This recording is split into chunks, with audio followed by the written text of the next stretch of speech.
Assalamualaikum warahmatullahi wabarakatuh. Sugeng enjing anak-anak kelas pitu. Kepriye kabare? Mugi-mugi diparingi sehat lan semangat ya.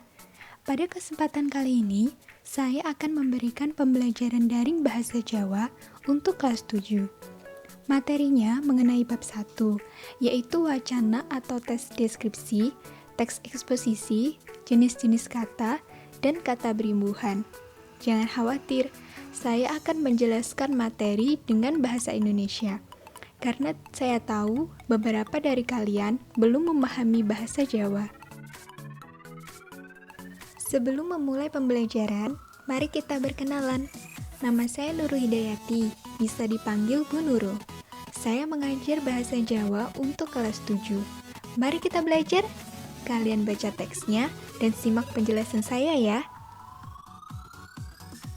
Pembahasan pertama mengenai jenis-jenis karangan. Jenis-jenis karangan ada 5. Pertama, karangan narasi atau cerita narasi, yaitu karangan yang berisi cerita runtut berdasarkan waktu. Contohnya, novel, dongeng, cerita pengalaman pribadi, cerita bersambung, dan lainnya. Kedua, karangan deskripsi adalah karangan yang memberikan gambaran mengenai suatu objek. Ketiga, karangan argumentasi adalah karangan yang berisi pendapat atau gagasan mengenai suatu hal, disertai dengan alasan atau bukti, sehingga pembaca dapat mempercayai apa yang dikatakan oleh penulis. Keempat, karangan eksposisi adalah karangan yang memberikan penjelasan salah satu topik atau masalah untuk memberikan informasi kepada pembaca. Kelima, karangan persuasi adalah karangan yang bertujuan untuk mempengaruhi pembaca, sehingga pembaca mau mengikuti apa yang diinginkan oleh penulis.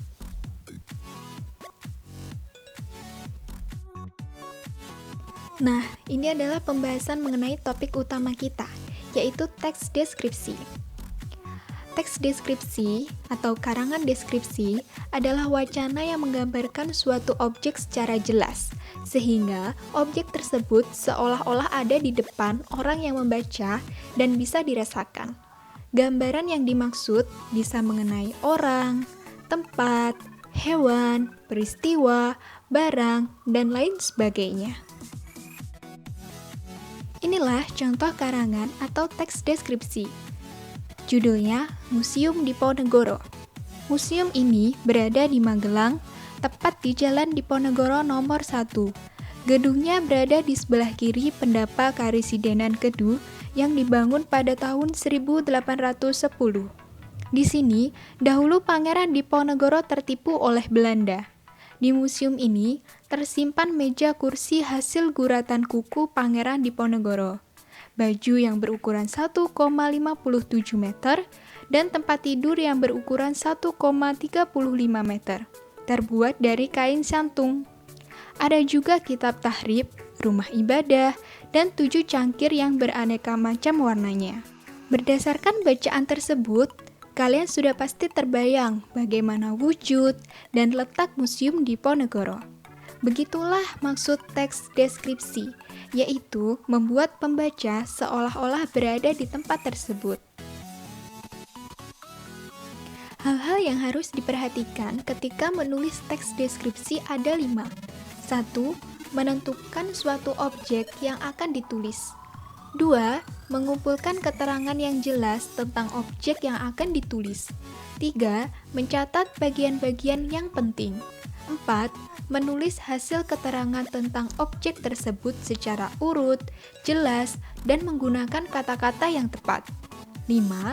Meneliti dan menyunting kalimat agar menjadi karangan yang baik.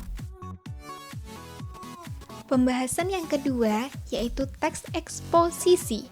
Teks eksposisi adalah bentuk karangan yang memaparkan, menjelaskan, dan memberi keterangan atau informasi mengenai suatu hal. Contoh karangan eksposisi. 1. Pancasila. Pancasila wujud dasar negara Indonesia. panca artinya 5, dan sila artinya prinsip atau asas. 5 sendi atau isi Pancasila yaitu ketuhanan yang Maha Esa, kemanusiaan yang adil dan beradab, persatuan Indonesia, kerakyatan yang dipimpin oleh hikmat kebijaksanaan dalam permusyawaratan perwakilan, dan keadilan sosial bagi seluruh rakyat Indonesia. 2. Ikan peliharaan. Ikan merupakan salah satu hewan yang bisa dipelihara oleh manusia. Ikan memiliki banyak macam, mulai dari warna, jenis, dan harganya. Memelihara ikan dapat menciptakan ketentraman dan kebugaran bagi pemiliknya. Memelihara ikan harus hati-hati. Jika jenis airnya tidak tepat, entah itu air payau atau air asin, maka ikan akan mati. Berdasarkan dua contoh tersebut, tentunya kalian menjadi lebih tahu mengenai Pancasila dan ikan peliharaan. Begitulah maksud teks eksposisi yang bertujuan untuk memberikan informasi atau penjelasan mengenai suatu hal. Pembahasan ketiga yaitu tentang jenis-jenis bentukan kata. Jenisin tembung artinya jenis-jenis kata. Ateges maksudnya adalah pengertian, tulodo artinya contoh. 1. Tembung sarojo, berarti dua kata atau lebih yang ketika digabung akan menjadi makna yang jelas. Contohnya bagas waras berarti sehat walafiat. Edi pendi berarti indah sekali. 2. Tembung yukiasworo, berarti dua kata yang digabung, maka kata depan diberi vokal A, sedangkan yang belakang diberi vokal I. Tambahan vokal A bermakna laki-laki, sedangkan tambahan vokal I bermakna perempuan. Contohnya dewa-dewi, mahasiswa-mahasiswi. Mahasiswa untuk laki-laki, sedangkan mahasiswi untuk perempuan. 3. Tembung garbo, artinya dua kata yang digabung menjadi satu. Gunanya untuk mengurangi jumlah suku kata. Contohnya Ratu Agung berasal dari kata ratu dan agung. Surendra berasal dari kata suro dan indra. 4. Tembung pelutan artinya kata yang diringkas jumlah suku katanya supaya lebih sedikit. Tujuannya untuk memudahkan penuturannya.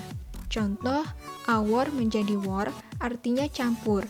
Lian menjadi lian artinya lain. 5. Keroto boso artinya kata yang dilepas, namun maknanya masih nyambung. Contohnya, garwo menjadi sigaraning nyowo.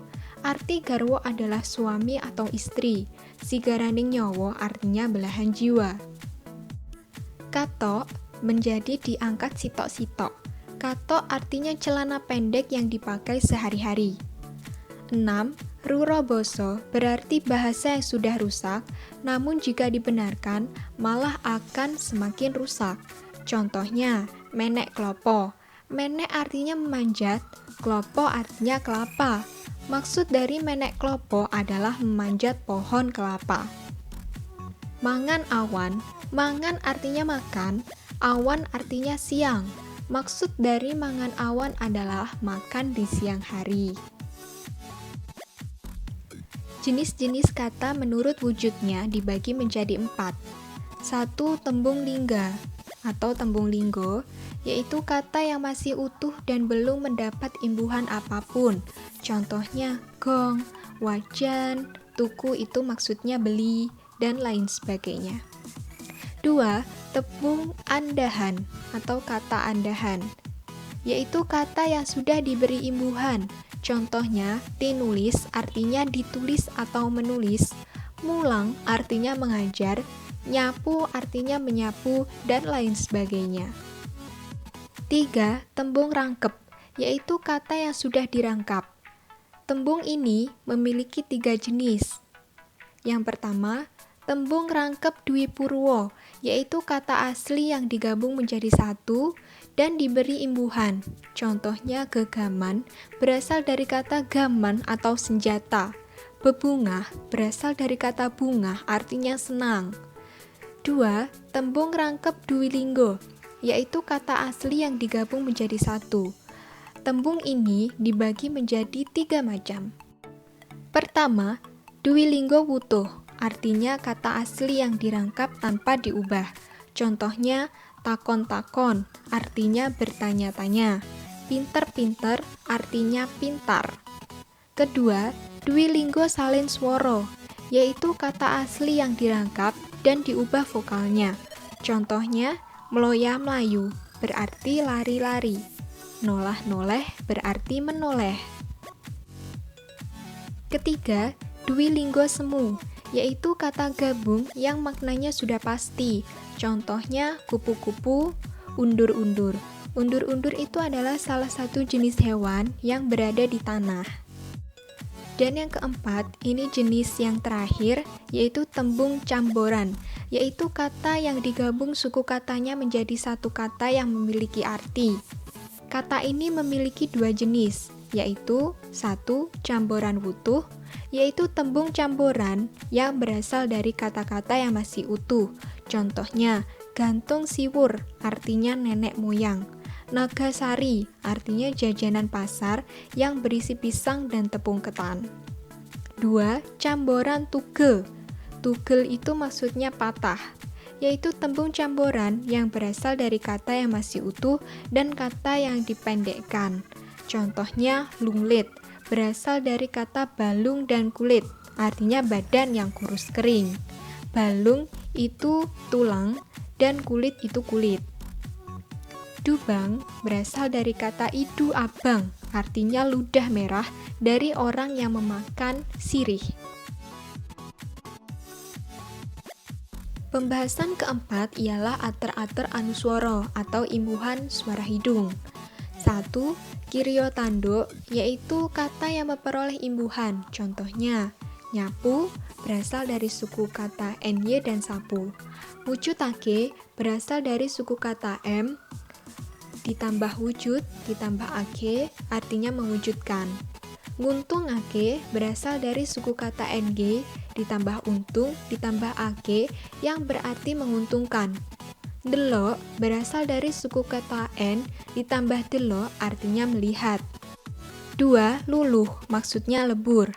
Contohnya, ny ditambah sate menjadi nyate, artinya makan sate atau membuat sate. M ditambah pangan menjadi mangan, artinya makan.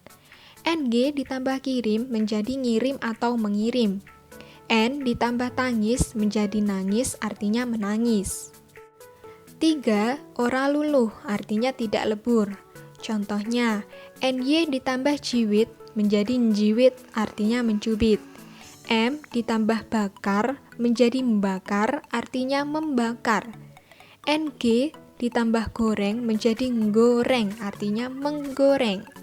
N ditambah dalang menjadi ndalang, artinya memainkan wayang. Sekian pembahasan mengenai bab 1. Ulangi video ini berkali-kali agar lebih paham mengenai materi bab 1. Sugeng enjing, tetap semangat. Wassalamualaikum warahmatullahi wabarakatuh.